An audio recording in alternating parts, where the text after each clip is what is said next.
నమస్కారం వార్తలకు స్వాగతం ముందుగా ముఖ్యాంశాలు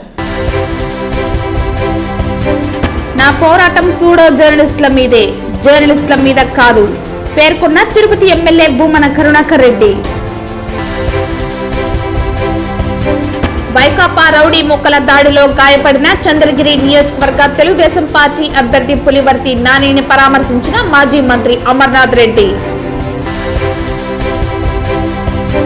తిరుపతి స్విమ్స్ హాస్పిటల్ నుంచి డిశ్చార్జ్ అయిన టీడీపీ ఎమ్మెల్యే అభ్యర్థి పులివర్తి నాని ఓటమి భయంతోనే ఎమ్మెల్యే ఆయన కుటుంబ సభ్యులు దారుణాలకు తెగబడుతున్నారు. ప్రజాస్వామ్యంలో ఇవి మంచి పద్ధతులు కావని హితువు. వార్తల్లోని వివరాలు. తిరుచనూరు పోలీస్ స్టేషన్ ఎదుట పులివర్తి నాని సతీమణి పులివర్తి సుధారెడ్డి నిరసన తెలిపారు. ముందస్తు జాగ్రత్తల్లో భాగంగా టీడీపీ నేతలను పోలీసులు అదుపులోకి తీసుకున్నారు. దాడి చేసిన వారిని పట్టుకోకుండా మా నేతలను అరెస్టు చేయడం ఏమిటని సుధారెడ్డి ప్రశ్నిస్తున్నారు. ఎస్ఐ సిఐలు 4వ తేదీ వరకు ఆగమంటున్నారని సుధారెడ్డి మండిపడ్డారు. ఎస్పీ ఆదేశాలు పాటిస్తున్నామని సిఐ ఎస్ఐలు చెప్పడం దుర్మార్గమన్నారు. ప్రయత్నించి ఒక్క సెకండ్ లో మా ధరని గన్నానే లేకపోతే ఈ రోజు మాకు నాన్నగారే లేదు. ఒక్క సెకండ్ లో ఆయన తప్పించుకోగలిగారు. అవన్నీ ధర్మీకి అయ్యాయి. నాన్నగారిని భద్రంగా ఇంకొక బండిలో అట్లా చేతులతో ఎత్తి పడేసి బిడ్డను కాపాడినట్టు కాపాడుతున్నారు. వాళ్ళు ఫుటేజెస్ అంత క్లియర్ గా ఎస్పీకి డిపార్ట్మెంట్ కి ఇస్తే వాళ్ళని చేయకుండా పొద్దున ప్రివెంటివ్ అరెస్ట్ అంట. మా వాళ్ళ మీద లాఠీ చార్జ్ చేయడం కాకుండా నిన్న మా వాళ్ళని పొద్దున అందరు ఇళ్ళకి వెళ్ళి స్టేషన్ పిలిపించుకొని ఉన్నారు. నాకు అర్థం కాలే. నేను ఇంకా జగన్ దగ్గర పనిచేసాను చౌరెడ్డి పనోళ్ళలాగా అని ఉన్నారా నాకేం అర్థం. అంటే 4వ తేదీ వరకు మేము గులాములు అని వాళ్ళు అంటుంటారు. రిజల్ట్ వచ్చినాక మళ్ళీ పోయి కొడతారంట వాళ్ళని. అంతవరకు వాళ్ళ గులాముగా మేము పనిచేయాల్సిందే సిఐ ఎస్ఐ చెప్పేది. 4 తర్వాత రిజల్ట్ వచ్చేసా చెప్తా మీరే వస్తారు అప్పుడే వాళ్ళ కాళ్ళు ఎరగొడతాము అంతవరకు మేము వాళ్ళు చెప్పినట్టు చేయాలి అనేసి వాళ్ళని కూడా కొట్టారు. పోలీసులు కూడా వాళ్ళు మేము ఏం చేయలేము. ఎస్పీ మాకు ఇన్స్ట్రక్షన్స్ ఇవ్వలేదు. ఎస్పీ గారిని అడుగుతా ఉన్నా, డిఐజీ గారిని అడుగుతా ఉన్నా, ఇక్కడ ఏం జరుగుతా ఉంది అసలు? మీ డిపార్ట్మెంట్ ని కొడితే కూడా మీరు రియాక్ట్ కాకపోతే ఇంకెప్పుడు రియాక్ట్ అవుతారు? మమ్మల్ని మేము కాపాడుకుంటాము, మిమ్మల్ని కూడా మీరు కాపాడుకునే స్థితిలో లేరు. మమ్మల్ని కాపాడాల్సిన మిమ్మల్ని కొట్టి చంపుతా ఉంటారు. ఒక గన్నాన్ని కొట్టారు, ఒక సీఐని కొట్టారు. వాళ్ళని వదిలేసి మా వాళ్ళని వచ్చి స్టేషన్లో పెడితే సిగ్గుపడాలా? మిమ్మల్ని కొడితే కూడా మేమే చూసుకుంటాం, హాస్పిటల్కి మేమే ఎత్తుకొని పోతాం. ఇంకా ఖచ్చితంగా చెప్తున్నారు 4వ తేదీ వరకు గులాములుగా పనిచేస్తారంట చౌరెడ్డికి. వేరే దారిలో మేడం 4 తర్వాత చౌరెడ్డిని కొడతామని అంటా ఉన్నారు వాళ్ళు. సో వాళ్ళ ఇష్టం ఏమో చేసుకొని మా వాళ్ళని స్టేషన్ తెచ్చారు. ఏమంటే ప్రివెంటివ్ అరెస్ట్ అంట. మొత్తం మేము చేసిన వాళ్ళతే మళ్ళీ మేము పోతామని చెప్తున్నాం. అంతవరకు కూర్చుంటామని నిరసన తెలియజేసే తప్ప వేరే దారి లేదు. మేము ఖచ్చితంగా ఇక్కడే ఉంటాం. గుండాగిరి చేసిన వాళ్ళు కాకుండా ఇళ్లలో ఉండే వాళ్ళని తీసుకొచ్చి కూర్చోబెట్టారు. అదేమంటే ప్రివెంటివ్ యాక్ట్ అంటున్నారు. ఎక్కడ ప్రివెంటివ్ యాక్ట్? ఇదంతా కూడా కరెక్ట్ కాదు. ఒక్కసారిగా మీరందరూ కూడా ఒకే పక్షాన వైఎస్ఆర్సీపీ పక్షాన్ని నిలబడి పోలీసులు కూడా పోరాడుతున్నారు. కాబట్టి ఈ దౌర్జన్యాన్ని అరికట్టాలా, పోలీసులపై కూడా పక్షపాతంగా వ్యవహరించే పోలీసులపై కూడా చర్యలు తీసుకోవాలని మేము ఇప్పుడే ఎలక్షన్ కమిషన్ కి కంప్లైంట్ చేయడం జరుగుతుంది. ఎలక్షన్ కమిషన్ కూడా దీని మీద తక్షణమే స్పందించాలని కోరుకుంటున్నా. జై హింద్, జై తెలుగుదేశం. మన 5 మంది అరెస్ట్ చేశారు. వాళ్ళని ఎవరిని అరెస్ట్ చేయకుండా అరెస్ట్ చేసామని చూపెడతా ఉన్నారు. వాళ్ళని ఎవరిని అరెస్ట్ చేయలేదు. ఎవరైతే ఇళ్లలో ఉన్నారో ఇళ్లలో ఉన్నారని తెచ్చి కూర్చోబెట్టారు. దౌర్జన్యం పోయిన వాళ్ళని పట్టించుకోలేదు. వీళ్ళకి ఏం పని? అక్కడ పోయి వాళ్ళ పోయి పనే ముందు వీళ్ళకి అటువంటి వాళ్ళని తెచ్చి కూర్చోబెట్టలేదు. వాళ్ళని ఎంక్వైరీ చేయలేదు. ఓన్లీ ఇళ్లలో ఉన్న వాళ్ళని తీసుకొస్తున్నారు. మా తెలుగుదేశానికి ఓటేసిన దానికి ప్రతీకగా ఈ దాడి అంతా జరుగుతూ ఉంది. దీన్ని ఖండిస్తా ఉన్నాం. ఖచ్చితంగా మేము కూడా తగిన చర్యలు తీసుకోవడం తెలియజేస్తున్నాం. వైకాపా రౌడీ ముక్కల దాడిలో గాయపడిన చంద్రగిరి నియోజకవర్గ తెలుగుదేశం పార్టీ ఎమ్మెల్యే అభ్యర్థి పులివర్తి నానిని మాజీ మంత్రి అమర్నాథ్ రెడ్డి బుధవారం పరామర్శించారు.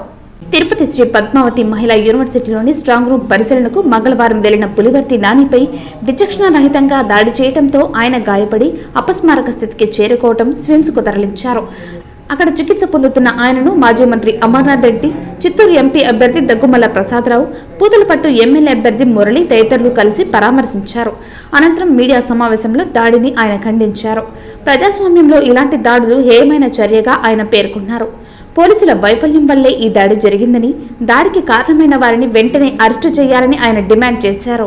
ఆ 2-3 తీసుకొచ్చి లోపల పెట్టడం కాదు, నిజంగా ఆ దాడికి వెనక ఎవరైతే మొత్తం చేశారో దాన్ని ఇమీడియట్గా కంట్రోల్ చేస్తే కానీ ఇవన్నీ కూడా బయటకు రావు. ఒక జడ్పీటీసీ సభ్యుడి భర్త కూడా డైరెక్ట్గా ఒక ప్రజాప్రతినిధి భర్త ఒక సర్పంచి ఆ రకంగా ఇదే దాడిలో పాలు పంచుకొని డైరెక్ట్గా నేరుగా వచ్చి సోడా బుడ్డీలతో మరి బీర్ సీసాలతో వేయడం, సమెట్లు తీసుకొచ్చి కొట్టడం, మారణాయుధాలు తీసుకొచ్చి ఒక అభ్యర్థిని చంపే ప్రయత్నం చేస్తే ఇంతకంటే దారుణం ఉంటుందా? అది కూడా స్ట్రాంగ్ రూము ముందర మహిళా యూనివర్సిటీలో పట్టణ నడిబొడ్డులో ఇటువంటి సంఘటన చేస్తే మరి ఏం మెసేజ్ ఈ ప్రాంతానికి ఇస్తున్నాం అనేది కూడా అర్థం చేసుకోవాలా. దీనికి మొత్తం కూడా యంత్రాంగం ఇమ్మీడియట్గా అప్రమత్తం కావాలా. ఇమ్మీడియట్గా అటువంటి సంఘ వ్యతిరేక విద్రోహులను ఇమీడియట్గా అరెస్ట్ చేసి వాళ్ళని లోపల పెట్టాలి. అంతేగాని తెలుగుదేశం పార్టీకి సంబంధించినటువంటి వీళ్ళని తీసుకెళ్లి లోపల పెట్టే పరిస్థితి ఏందని ఈరోజు మేము ప్రశ్నిస్తున్నాం. ఖచ్చితంగా ఈ దాడిని ఖండిస్తున్నాం. మీరు ఇప్పటికైనా పోలీస్ యంత్రాంగం, అధికార యంత్రాంగం ఇమీడియట్గా దాన్ని కంట్రోల్ చేసేటువంటి ప్రయత్నం చేయకపోతే తప్పకుండా తెలుగుదేశం పార్టీ శ్రేణులు బయటకు వచ్చి రోడ్లపైకి వచ్చి నిరసన చెప్తారు. మరి దాన్ని ప్రతిఘటించేదానికి అందరూ కూడా సిద్ధంగా ఉన్నారు. ఎవరు భయపడేటువంటి పరిస్థితి లేదు. ఏదో చంపేస్తామనో లేదంటే ఏదో చంపే ప్రయత్నం చేస్తానో అంటే ఇంట్లో కూర్చునే పరిస్థితి అయితే లేదు. ఖచ్చితంగా దీనికి ఫలితం పర్యవసానం అనుభవించక తప్పదని చెప్పి ఈ సందర్భంగా తెలియజేసుకుంటాను. దయచేసి చిత్తూరు ఎస్పీ గారికి నేను విన్నవిస్తున్నా, డీజీపీ గారు కూడా విన్నవిస్తున్నాను. చిత్తూరు ఎస్పీ గారి మీద నాకు గౌరవం ఉంది. బంగారుపాలెం యాదమరిలో జరిగినటువంటి సంఘటనల మీద విచారించండి. ఎవరు కవ్వింపు చర్యలు చేశారు, ఎవరు ముందు దాడులు చేశారు, ఆత్మరక్షణ ఎవరు చేసుకున్నారు, దయచేసి మీరందరూ కూడా విచారణ జరిపించండి. నేను డీజీపీ గారిని కలుస్తాను, గవర్నర్ గారిని కలుస్తాను, ఖచ్చితంగా ఎలక్షన్ కమిషన్ కూడా కలుస్తాను. ఈరోజు మెయిల్స్ పెడుతున్నాం అందరికీ, ఇన్సిడెంట్స్ అన్ని బేస్ చేసుకుని ఏ టైంలో ఎవరెవరు ఎక్కడెక్కడ పోయినారో వీటన్నిటి మీద కూడా విచారణ జరిపించమని కోరుతున్నా. చంద్రగిరిలో జరిగిన దాన్ని హేయమైనటువంటి ఘటన, మనిషి అనేవాడు చేయకూడనటువంటి ఘటన. అలాగే పూతలపట్టు నియోజకవర్గంలో కూడా అధికార యంత్రాంగం ముఖ్యంగా 2 ఎస్ఐ సీఏల మీదే, మిగతా లో స్టాఫ్ అంతా కూడా బాగా చేశారు. మీరు కూడా సమాధానం చెప్పాలి. మీరు తిరుపతి స్విమ్స్ హాస్పిటల్ నుంచి టీడీపీ ఎమ్మెల్యే అభ్యర్థి పులివర్తి నాని డిశ్చార్జ్ అయ్యారు. చంద్రగిరిలో ఉన్న గల్మ్యాన్ ధరణి ఇంటికి చేరుకుని ధరణి ఆరోగ్య పరిస్థితిని పులివర్తి నాని అడిగి తెలుసుకున్నారు. చంద్రగిరిలో ఉన్న గన్మ్యాన్ ధరణి ఇంటికి పులివర్తి నాని చేరుకున్నారు. ధరణి ఆరోగ్య పరిస్థితిని అడిగి తెలుసుకున్నారు. కుటుంబ సభ్యులకు ధైర్యం చెప్పి అండగా ఉంటామని హామీ ఇచ్చారు. గన్మ్యాన్ ప్రైవేట్ సెక్యూరిటీ లేకపోతే ఇవాళ నేను ప్రాణాలతో ఉండేవాడిని కాదని పేర్కొన్నారు. వాళ్ళు చూపిన ధైర్య సాహసాలు అభినందనీయమన్నారు. ఓటమి భయంతో ఎమ్మెల్యే ఆయన కుటుంబ సభ్యులు దారుణాలకు తెగబడుతున్నారని, టీడీపీకి ఓట్లు వేశారని, కూచువారిపల్లిలో చిన్న పెద్ద ముసలి ముతకను పట్టుకుని చితకబాదారని అన్నారు. తనపై హత్యాయత్నానికి పాల్పడ్డారని, ప్రజాస్వామ్యంలో ఇవి మంచి పద్ధతులు కావన్నారు. చంద్రగిరిలో ప్రశాంత వాతావరణం నెలకొల్లాలని కోరారు. పోలీసులు బాధ్యతగా వారి విధులు నిర్వర్తించారని పులివర్తి నాని తెలిపారు. నా పోరాటం సూడో జర్నలిస్టుల మీదే అని, జర్నలిస్టుల మీద కాదని తిరుపతి ఎమ్మెల్యే భూమన కరుణాకర్ రెడ్డి పేర్కొన్నారు. 3 రోజుల క్రితం నేను జీవకోణంలో జరిగినటువంటి బహిరంగ సభలో జర్నలిస్టు ముసుగు వేసుకొని ఇద్దరు చేస్తున్నటువంటి అరాచకాల మీద నేను నిజాలన్నీ కూడా బయట పెట్టడం జరిగింది. అందులో ఒకరు ఆర్ఎం ఉమామహేశ్వరరావు. తను పెద్ద అభ్యుదయవాదినని, ఇతరులకు చాలా ఆదర్శంగా ఉండే వ్యక్తిలాగా నీతి వాక్యాలు మాట్లాడుతూ ఉండేటువంటి పొల్యూటెడ్ అర్బన్ నక్సలైట్ అతను.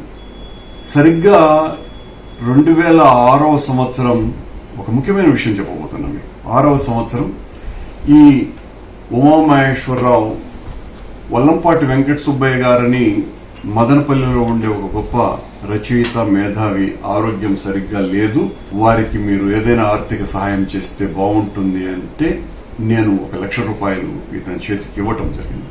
ఓ నెల రోజుల తర్వాత వల్లంపాటి వెంకట సుబ్బయ్య గారు నాకు ఫోన్ చేసి, కరుణాకర్ రెడ్డి గారు, మీరు పంపించినటువంటి 75,000 రూపాయలు నాకు అందాయి అని ఆయన చెప్పటం జరిగింది. ఉమామహేశ్వరరావు నిజాయితీ ఏ పార్టీది అనటానికి ఈ ఒక్క ఉదాహరణ కంటే మించింది లేదు. కానీ ఉమామహేశ్వరరావు ఈ రోజున నా మీద తన మీద ఏదో నేను భౌతిక దాడి చేస్తున్నట్టుగా ఈ ఇద్దరు పోయి పోలీస్ కంప్లైంట్లు ఇచ్చి జర్నలిస్టుల సానుభూతిని పొందడానికి ప్రయత్నం చేస్తున్నారు. నాకు జర్నలిస్టు మిత్రుల మీద, నిజంగా నిజాయితీగా పనిచేసేటువంటి జర్నలిస్టుల మిత్రుల మీద నాకు అపారమైనటువంటి ఇష్టం ఉన్నది. నాకు అనేక సందర్భాలలో వాళ్లతో నేను నిలిపినటువంటి స్నేహ సంబంధాలు అందరికీ తెలిసినటువంటి విషయమే. ఉమామహేశ్వరరావు ఈ రోజున ఇతర పాత్రికేయ మిత్రులని అభ్యర్థిస్తూ ఏదైనా రాజకీయ నాయకులు వాళ్లకు కష్టం కలిగినప్పుడు ఆ పత్రికల మీద మాట్లాడతారే గాని జర్నలిస్టుల మీద మాట్లాడరు అని విషయంని నేను మెసేజ్లు చూశాను. అంటే ఈయన ఉద్దేశం మా మీద మాట్లాడద్దండి, మా పత్రిక యజమాని అయినటువంటి రాధాకృష్ణ గారి మీద మాట్లాడండి అని స్పష్టంగా తెలుస్తుంది. అంటే రాధాకృష్ణ గారి మీద మాట్లాడితే మాత్రం ఏ అభ్యంతరము లేదు ఈయనకు, ఈయన మీద మాట్లాడితేనే చాలా అభ్యంతరం ఉన్నది. నేను నా ప్రసంగంలో ఆ రోజున రాధాకృష్ణ గారికి తెలియకుండా ఈ ఉమామహేశ్వరరావు నరేంద్ర చేస్తున్నటువంటి దందాలను గురించి నేను మాట్లాడడం జరిగింది. ఆ మాట్లాడినటువంటివన్నీ కూడా చాలా పచ్చి నిజాలు. ప్రజలకు తన మహిమలు ఎన్నో చూపించి 1100 సంవత్సరాల నుండి తిరుపతిలో వెలసిన తాతయ్యగుంట గంగమ్మ జాతర ప్రారంభం సందర్భంగా ఏకలవ్య ఫౌండేషన్ సారథి సమాజ సేవకులు ప్రతాప్ స్వామీజీ, రాయలసీమ రంగస్థలి చైర్మన్ గుండాల గోపినాథ్ రెడ్డి నిర్వహణలో గంగమ్మకు పట్టు వస్త్రాలు అందజేశారు. ఏకలవ్య ఫౌండేషన్ అధ్యక్షులు రామిరెడ్డి 9 మంది ముత్తైదువులు వెంటరాగా రంగస్థలి కళాకారులు శ్రీకృష్ణ శివుడు, నారద, లక్ష్మణుడు, ఆంజనేయ, మాయల ఫకీర్, సుబ్రహ్మణ్య స్వామి, అర్జున వివిధ పౌరాణిక వేషధారణలతో వాయిద్యాలు మారుమోగగా పెద్ద గంగమ్మ గుడి నుంచి గంగమ్మ ఆలయం వరకు కోలాహలంగా ఈ ఉత్సవం సాగింది. ఈ ఉత్సవంలో కేఎన్ రాజా, సుబ్రహ్మణ్యం రెడ్డి, గంగాధర్, రాజశేఖర్ రెడ్డి, చెంగారెడ్డి, జయంత్ కుమార్ తదితరులు పాల్గొన్నారు. తిరుపతి గ్రామ దేవత, మనందరినీ కాపాడే తల్లి గంగమ్మ తల్లి ఎంతో ప్రసిద్ధి చెందింది. ప్రపంచంలోనే ఎక్కడా జరగని విధంగా తిరుపతిలో గంగ జాతర జరుగుతుంది. ఈ వారం రోజుల పాటు వివిధ వేషధారణలతో వచ్చి అమ్మవారిని దర్శించుకొని అమ్మవారి ఆశీస్సులు పొందుతారు. ఈ నిన్న సాటింపుతో స్టార్ట్ అయింది. రేపు 14వ తేదీ జాతర అంగరంగ వైభవంగా లక్షలాది మంది ప్రజలు మన తిరుపతి నుంచే కాకుండా, మన జిల్లా నుంచే కాకుండా ఆంధ్రప్రదేశ్, తెలంగాణ నుంచి, ఇటు కర్ణాటక నుంచి, తమిళనాడు నుంచి కూడా తండోపతండాలుగా వచ్చి అమ్మవారిని దర్శించుకుంటారు. అందరికీ మంచి జరగాలని, అమ్మవారి ఆశీస్సులు మనకందరికీ కలగాలని ఈరోజు కళాకారులు వివిధ వేషధారణలతో మన పూజ్యశ్రీ ప్రతాప్ స్వామీజీ గారు అలాగే కళాకారులు అందరూ కలిసి ఈరోజు నిన్నే చాటింపు వేశారు. ఈరోజు వేషధారణలతో వచ్చి అమ్మవారికి పట్టు వస్త్రాలు సమర్పించాము. దేవస్థానం వారు అమ్మవారిని ప్రత్యేక అలంకరణ చేసి మాకందరికీ దర్శన భాగ్యం కలిగించారు. అందరికీ గంగమ్మ తల్లి చల్ల దీవులతో అందరూ సుఖ సంతోషాలతో ఉండాలని, ఈ వారం రోజుల పాటు అందరూ వచ్చి అమ్మవారిని దర్శించుకుని ఆమె చల్లని చూపులతో మనందరూ సుఖ సంతోషాలతో, అలాగే పిల్లలు మంచి చదువులు చదువుకుని, రైతులు మంచి పంటను పండించి మన దేశ అభివృద్ధికి ప్రతి ఒక్కరూ పాటుపడే విధంగా అమ్మవారి ఆశీస్సులు మనం పొందాలని కోరుకుంటూ జై గంగమ్మ తల్లి. తిరుపతి పట్టణ ప్రజలందరికీ గంగ జాతర శుభాకాంక్షలు. ప్రతి సంవత్సరం ఏకవీర సేవ ఫౌండేషన్ ఆధ్వర్యంలో అమ్మవారికి కృతజ్ఞతగా సారి సమర్పిస్తూ వస్తున్నాము. ఈ ఏడాది కదా వివిధ కళాకారులు, డప్పులు, వాయిద్యాల నడుమ అమ్మవారికి సారి సమర్పించాము.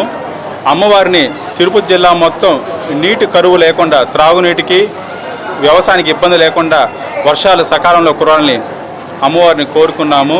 అదేవిధంగా ప్రజలందరూ ఈ సంవత్సరం ఆరోగ్యాలతో సంతోషంగా ఉండాలని కోరుకుంటున్నాము. తిరుపతి ప్రశాంతంగా ఉండాలని, గంగమ్మ తల్లి దీవెనలు ప్రతి ఒక్కరిపైన మెండుగా ఉండాలని గంగమ్మ తల్లిని కోరుకున్నట్లు ఎన్డీఏ కూటమి ఎమ్మెల్యే అభ్యర్థి ఆరణి శ్రీనివాసులు తెలిపారు. ఆరణి శ్రీనివాసులు తన జన్మదిన సందర్భంగా తిరుపతి ప్రజలు కొంగు బంగారమైన గంగమ్మ తల్లిని సతీ సమేతంగా ఆరణి శ్రీనివాసులు బుధవారం ఉదయం దర్శించుకున్నారు. ఆలయ పూజారి ఆరణి దంపతుల పేరిట అర్చన చేసి దీవెనలు అందించారు.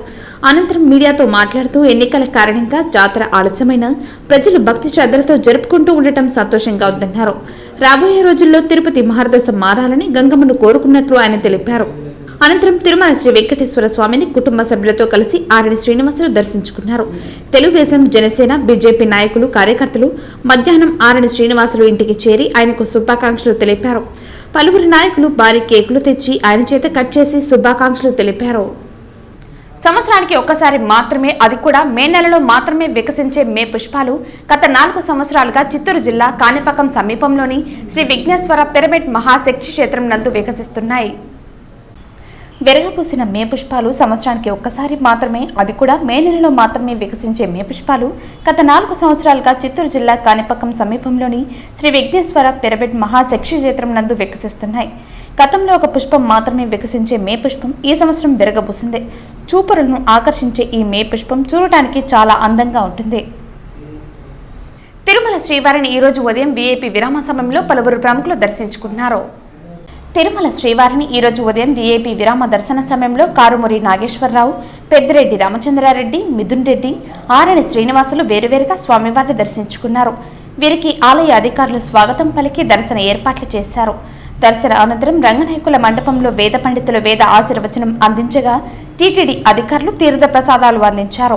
ఆలయం వెలుపల పెద్దిరెడ్డి మాట్లాడుతూ కుటుంబ సమేతంగా స్వామివారిని దర్శించుకున్నామని, శ్రీవారి ఆశీస్సులతో జగన్మోహన్ రెడ్డి మళ్లీ సీఎం అవుతారని పెద్దిరెడ్డి రామచంద్రారెడ్డి తెలిపారు. ఆరణి శ్రీనివాసులు మాట్లాడుతూ తిరుమల శ్రీవారిని కుటుంబ సమేతంగా దర్శించుకున్నానని, జనసేన అధినేత పవన్ కళ్యాణ్ రాష్ట్ర శాంతి కోసం ఏమైతే కోరుకున్నారో అవన్నీ నెరవేరాలని స్వామివారిని ప్రార్థించామన్నారు. తిరుపతి ప్రజలు అందరూ బాగుండాలని స్వామివారిని కోరుకున్నామని అన్నారు. ఈరోజు కుటుంబ సమేతంగా స్వామివారిని దర్శించుకోవడం జరిగింది. తప్పనిసరిగా వారి దయతో ఆశీర్వాదంతో జగన్మోహన్ రెడ్డి గారు తిరిగి ముఖ్యమంత్రి అవుతారు. ఓం నమో వెంకటేశాయ.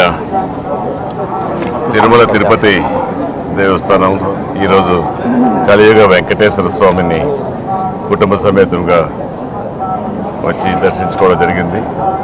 స్వామివారి ఆశీర్వాదాలతో ఇక్కడికి తిరుపతి పుణ్యక్షేత్రంలో రావడం జరిగింది. తిరుపతి తిరుమల పుణ్యక్షేత్రంలో స్వామి ఆశీస్సులు కలగాలని, అదేవిధంగా జనసేన అధ్యక్షులు పవన్ కళ్యాణ్ గారు తలపెట్టిన రాష్ట్ర శాంతిని కోరుకోవడం, హింసను ప్రారంభం అవన్నిటిని కూడా ఆయన ఏ ఉద్దేశంతో అయితే తలపెట్టారో పవన్ కళ్యాణ్ గారు అదన్నీ నెరవేరాలని స్వామి గారిని, వెంకటేశ్వర స్వామిని కోరుకుంటూ, ముఖ్యంగా తిరుపతి ప్రజలందరూ కూడా ఆయురారోగ్యాలతో సుఖ సంతోషాలతో తిరుపతి తిరుమలలో ఉన్న వెంకటేశ్వర స్వామి భక్తులు, తిరుపతి నియోజకవర్గ ప్రజలు అందరూ కూడా మంచిగా ఉండాలని కోరుకోవడం జరిగింది.